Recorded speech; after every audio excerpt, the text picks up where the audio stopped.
Hello, thanks for joining this week's video, which begins with a familiar story from John's Gospel, chapter 6.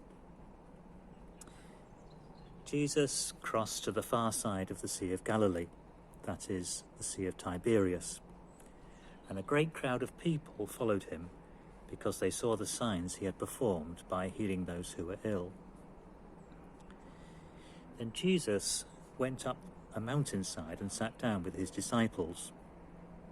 The Jewish Passover festival was near. When Jesus looked up and saw a great crowd coming towards him, he said to Philip, "Where shall we buy bread for these people to eat?" He asked this only to test him, for he already had in mind what he was going to do. Philip answered him, "It would take more than half a year's wages to buy enough bread for each one to have a bite." Another of his disciples, Andrew, Simon Peter's brother, spoke up. "Here is a boy with 5 small barley loaves and 2 small fish. But how far will that go among so many?" Jesus said, "Make the people sit down."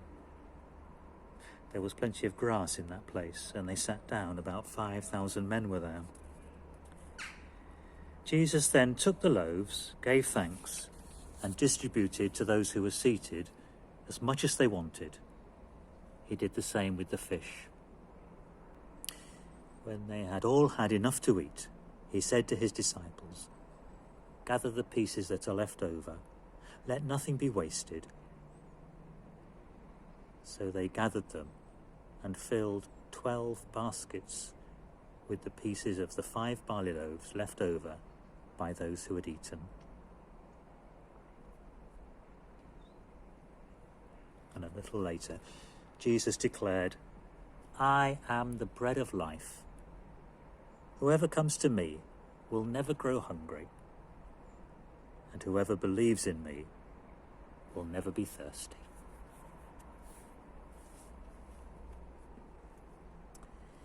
In last week's video, Jonathan Clapworthy encouraged us to think about water as a daily miracle, a gift from God. So much more than a convenient commodity when we turn on the tap. Today, I'm reflecting on the first of the I am sayings in John's Gospel, where Jesus says, "I am the bread of life." Where do you taste this bread of life? What is sustaining for you in these difficult times? I heard the TV chef Nigel Slater on the radio this morning saying that he was sustained by a daily ritual of tea and crumpets. The crumpets had to be brown and crisp on the outside, soft on the inside, smothered with butter and piping hot when eaten. No mention of jam. Personally, I'd had a generous portion of blackcurrant jam supplied by Bernard from Bramhope. But these are difficult times for all of us. So what sustains us? Food and drink certainly play their part. Love, friendship, helping one another, finding imaginative new ways of doing things, all help to sustain us. I wonder what sustains you. I find that going into my garden, where I am now, and sweeping up leaves for 20 minutes gives me a good workout and lifts my spirits. At the beginning of lockdown, Tom, my Anglican colleague in Bramhope, gave me an unexpected present. It's a book about the life of Samuel Taylor Coleridge and his epic poem, The Rime of the Ancient Mariner. I have to admit that knowing next to nothing about Coleridge or his poem, it's not a book I would have chosen to read. I only manage a few pages at a time, but it's an absolutely fascinating account of the poet's life set alongside the poem, and finding that life really does imitate art. And some of the most powerful sections in the book are where the author, poet and theologian Malcolm Gate, shows how the issues Coleridge was wrestling with in the 18th century speak directly to us in the 21st century.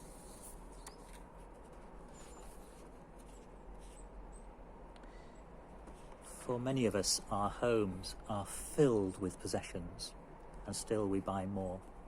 And yet, despite this, many people today experience a deep sense of emptiness and lack of purpose in life. What do we make of this? We have so much, yet lack what's most important, summed up by Jesus as the bread of life. And yet I've also observed during this pandemic that some people have drawn great strength from what appears to be very little. For example, I know of people who found a prayer at the start of the first lockdown and have used it every day since, finding great comfort and encouragement to press on. Whenever you have that experience, then you have tasted the bread of life. Savour it. Resist the urge to rush on to the next thing. And know that in that moment, you have encountered the one who says, I am the bread of life. I close with a poem, also by Malcolm Gate, author of the book that I'm reading. It's a poem that can become a prayer for us. Where to get bread? An ever-pressing question that trembles on the lips of anxious mothers. Bread for their families. Bread for all these others. A whole world on the margin of exhaustion. And where that hunger has been satisfied, where to get bread, the question still returns. In our abundance, something starves and yearns. We crave fulfillment, crave and are denied. And then comes one who speaks into our needs, who opens out the secret hopes we cherish, whose presence calls our hidden hearts to flourish, whose words unfold in us like living seeds. Come to me, broken, hungry, incomplete. I am the bread of life. Break me and eat.